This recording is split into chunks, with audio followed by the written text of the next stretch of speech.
Hi hello everyone. Today నేను చేసే video most probably మీకు హెల్ప్ఫుల్ అవుతుందని అనుకుంటున్నాను. నా పర్సనల్ ఎక్స్పీరియన్స్తో డాక్టర్ని కన్సల్ట్ అయ్యి నా ప్రాబ్లమ్ని బట్టి నేను చేస్తున్నాను. ఇది ప్రతి ఒక్కరు చేయాలని కాదు, మీరు మీ డాక్టర్ అడ్వైస్ తీసుకొనే చేయండి ఏదైనా కానీ. మోస్ట్ ఆఫ్ ద వీడియోస్లో మీకు చెప్పే ఉంటాను నాకు హీల్ పెయిన్ ఉందని. 1.5 year నుంచి సఫర్ అవుతున్నాను. ఇది కంప్లీట్గా క్యూర్ అయ్యాకే మీకు వీడియోస్ చేద్దాం అనుకున్నాను. సో ఫైనల్గా నాకు రికవర్ అయ్యింది ఈ ఎక్సర్సైజెస్ చేయడం వల్ల. అవేంటో మీరు ఒకసారి చూసేసేయండి.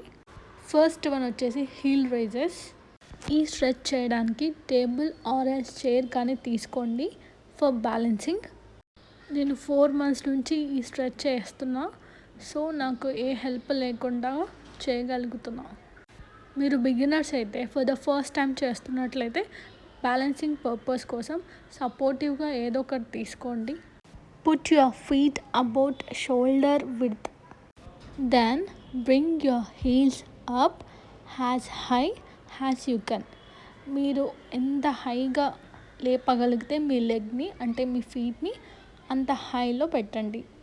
మీ కెపాసిటీ అండ్ స్టామినా బట్టి చేయండి. ఇనిషియల్ డేస్లో లిటిల్ బిట్ కష్టమే, బట్ తర్వాత హ్యాబిచుయేట్ అయిపోతుంది. మీ ఫీట్ని అంటే హీల్ని హై లెవెల్లో తీసుకెళ్ళాక after 5 seconds you have to slowly come back down. అంతే, చాలా సింపుల్ ఇది. Second one also very easy, చెప్పడం మర్చిపోయాను. Heel raises 20 reps into 3 sets లాగా చేయండి. 20 repetitionsని 3 times లాగా ఎవ్రీడే చేయండి. ఇది వచ్చేసి ఫుట్ రోలింగ్. యాక్చువల్గా విత్ ద హెల్ప్ ఆఫ్ బాల్తో చేయాలి, రబ్బర్ బాల్తో. కాకపోతే నా దగ్గర లేదని నేను ఏదో ఒకటి తీసుకున్నాను. బట్ మీరు బాల్తో చేయండి, చాలా మంచి రిజల్ట్ వస్తుంది. ఫస్ట్ ఆఫ్ ఆల్ బాల్ని తీసుకొని బాటమ్ ఆఫ్ ద ఫుట్ దగ్గర పెట్టాలి. అండ్ దెన్ రోల్ చేయాలి ఫుట్ని. Remember one thing, when we are rolling the foot we have to roll from the base of the joints of our toe to the front of our heel. So in the same manner you have to do every day. 30 repetitions into 4 sets లాగా చేస్తేనే work out అవుతుంది. And నేను ఒక mistake చేశాను, ఆ mistake మీరు చేయకండి. నాకు హీల్ పెయిన్ ఉందని డాక్టర్ దగ్గరికి వెళ్ళాక తను ఇవన్నీ చెప్పాక దాన్ని ఇంటికి వచ్చిన వెంటనే నేను ఇవన్నీ స్టార్ట్ చేశాను. అలా కంటిన్యూగా 10-15 days చేసి ఇంకా బెస్ట్ రిజల్ట్ వచ్చేసింది కదా అని స్టాప్ చేశాను. అంటే 15 daysకి నాకు హీల్ పెయిన్ కంప్లీట్గా ఇరాడికేట్ అయిపోయింది. ఆ 15 days మాత్రం బాగా కష్టపడినాను. Morning, afternoon, evening, even night also. Within 15 daysలో కంప్లీట్గా తగ్గిపోయింది కదా అని ఆపేశాను. అదే నేను చేసిన మిస్టేక్. అలా ఆపకూడదు. అలా 1 month బాగానే ఉన్నాను. మళ్ళీ 1 month తర్వాత మళ్ళీ స్టార్ట్ అయింది. ఇంకా రిపీటెడ్గా ఇవి చేశాక 3 monthsకి కంప్లీట్గా తగ్గింది. సో మీరు కూడా అదే చేయండి. కంటిన్యూగా ఒక 3 to 4 months చేయండి. 10 daysకి తగ్గిపోయింది కదా, 15 daysకి తగ్గిపోయింది కదా అని చాలామంది 1 monthకే ఆపేస్తారు. బట్ అలా చేయకండి. కంటిన్యూగా ఒక 3 to 4 months అలా చేశాక అండ్ దెన్ మెల్లిమెల్లిగా స్టాప్ చేసుకుంటూ రండి. కంప్లీట్గా కూడా మానేద్దండి. ఇప్పుడు ఫర్ ఎగ్జాంపుల్ 30 reps 40 reps చేసే బదులుగా 10 reps 20 reps అలా చేంజ్ చేసుకుంటూ ఉండండి. You have to do with both legs. లైఫ్లో మళ్ళీ హీల్ పెయిన్ రాకూడదు అండ్ బెస్ట్ రిజల్ట్స్ రావాలి అంటే మీరు 1 year or 6 months కంటిన్యూగా చేయాల్సిందే. కాకపోతే కొంచెం రెడ్యూస్ చేయండి రెప్స్ని, అంతే. టిల్ టుడే వరకు నేను కూడా చేస్తూనే ఉన్నాను. కాకపోతే వీడియోస్లో నేను చూపించట్లేదు. నాకు కంప్లీట్గా రికవర్ అయ్యాకే చూద్దామని ఇన్ని డేస్ ఆగాను అనమాట. మీరు కూడా వన్స్ డాక్టర్ని కన్సల్ట్ అయ్యి వాళ్ళ అడ్వైస్ని బట్టి చేయండి. మోస్ట్ ప్రాబబ్లీ ఈ వర్కౌట్స్, ఈ స్ట్రెచెస్ చెప్తారు. కాకపోతే మన బాడీని బట్టి, మన హెల్త్ని బట్టి వాళ్ళని కన్సల్ట్ అయితేనే బెస్ట్. ఇది వచ్చేసి హీల్ పెయిన్ రిలేటెడ్ కాదు, పీసీఓఎస్ అండ్ పీసీఓడి ప్రాబ్లం ఉన్న వాళ్ళకు ఈ స్ట్రెచ్ ఎలా చేయాలంటే ఫస్ట్ ఆఫ్ ఆల్ 2 legsని స్ప్రెడ్ చేయాలి అండ్ దెన్ రొటేట్ చేయాలి మీ హ్యాండ్స్తో. అలా ఒక 20 reps ఇంటూ 2 sets లాగా చేయండి. ఈ వర్కౌట్ నా ఫ్రెండ్ చేసిందనమాట. తనకు పర్సనల్గా ఎక్స్పీరియన్స్తో చెప్పింది. తనకి ఇప్పుడు కంప్లీట్గా క్యూర్ అయింది. కాబట్టి మీకు కూడా ఎవరికైనా ఇలాంటి ప్రాబ్లం ఉంటే చేస్తారని ఉద్దేశంతో నేను ఈ వీడియోలో పెట్టాను. ఆ అమ్మాయి ఎవ్రీడే చేసేదన్నమాట. ఇది very very very common problem. ఇది ఈ మధ్య ఒక 3-4 ఇయర్స్ నుంచి చాలామందికి వస్తుంది. PCOD and PCOS. ఇది హార్మోనల్ ఇంబ్యాలెన్స్ వల్లనే వచ్చేది. Like irregular periods and unwanted hairs రావడం. దీనివల్ల ప్రెగ్నెన్సీ ఇష్యూస్ కూడా వస్తాయి. బట్ డోంట్ వరీ, చాలామంది అనుకుంటారు పీసీఓడి పీసీఓఎస్ ఉంటే ప్రెగ్నెంట్ అవ్వరు అని. అలా ఏం లేదు, చాలామంది అయ్యారు. ఈవెన్ థైరాయిడ్ ప్రాబ్లం ఉన్న వాళ్ళు కూడా ప్రెగ్నెంట్ అయ్యారు. అలా ఏమీ బిలీవ్ చేయకండి. మీ వంతు మీరు ట్రై చేయండి. డాక్టర్ని కన్సల్ట్ అయ్యి హెల్తీ డైట్ తీసుకొని మంచి స్ట్రెచెస్ వర్కౌట్స్ చేసి మోర్ ఓవర్ ఎవ్రీడే వాకింగ్ చేయండి. అంత హ్యాపీ లైఫే ఉంటుంది. ఈ వర్కౌట్ మీకు తెలిసిందే, ఎవ్రీడే చేస్తుంటాను నేను, హిప్ రొటేషన్స్. అండ్ ఇది వచ్చేసి హీల్ రిలేటెడే, హీల్ పెయిన్ ఉన్న వాళ్ళు చేసేదే. దీన్ని హీల్ పెయిన్ టెస్ట్ అని కూడా అంటారు.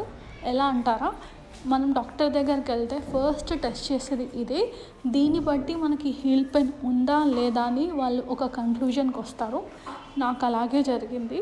ఫస్ట్ ఇది చేశాకే డాక్టర్ ఇంకా ఫైనల్ కన్క్లూజన్కి వచ్చేసాడు. నేను ఫింగర్తో చూపించిన ప్లేసెస్ దగ్గరే హీల్ పెయిన్ వచ్చేది. హీల్ అసలు భయంకరంగా, మామూలుగా కాదు అది. కంట్లో నీళ్ళు వచ్చేస్తే ఒక్కోసారి. స్టార్టింగ్ స్టేజెస్లో అయితే నాకు అలాగే ఉండేది 1 year బ్యాక్. మార్నింగ్ లేవంగానే కాలు కింద పెట్టనీయకుండా, మనం జనరల్గా బెడ్ మీద పడుకుంటాం కదా, లెగ్స్ కింద పెట్టే లేస్తాం కదా, అస్సలు లెగ్స్ పెట్టడానికి రాకుంటుండే. అండ్ 1/2 hour కన్నా ఎక్కువగా కూర్చుంటే సివియర్ పెయిన్. అండ్ 10-15 minutes కన్నా ఎక్కువ ఒకే ప్లేస్లో నించుంటే ఆ ప్లేస్, నేను ఫింగర్ చూపించిన ప్లేస్లో ఫుల్ పెయిన్ వస్తుంది. అంటే ఒకే చోట 15 minutes కన్నా ఎక్కువ నిలబడలేము ఈ హీల్ పెయిన్ ఉన్నవాళ్ళు. సో ఇలా ట్రై చేయండి, రిలీఫ్ ఉంటుంది. ఈ planter ఫాషియా test first big టోతోనే test చేస్తారు. బిగ్ టోని ఎక్స్టెండ్ చేస్తారనమాట. అలా ఎక్స్టెండ్ చేసినప్పుడు ఆ ప్లేస్లో సివియర్గా పెయిన్ వచ్చేస్తుంది. ఇదే planter ఫాషియా test. Big to extend చేసి ఒక 10 minutes అలాగే హోల్డ్ చేయాలి. అండ్ అలాగే రిపీటేషన్స్ చేస్తూ ఉండాలి. 20 repetitions into 2 sets లాగా.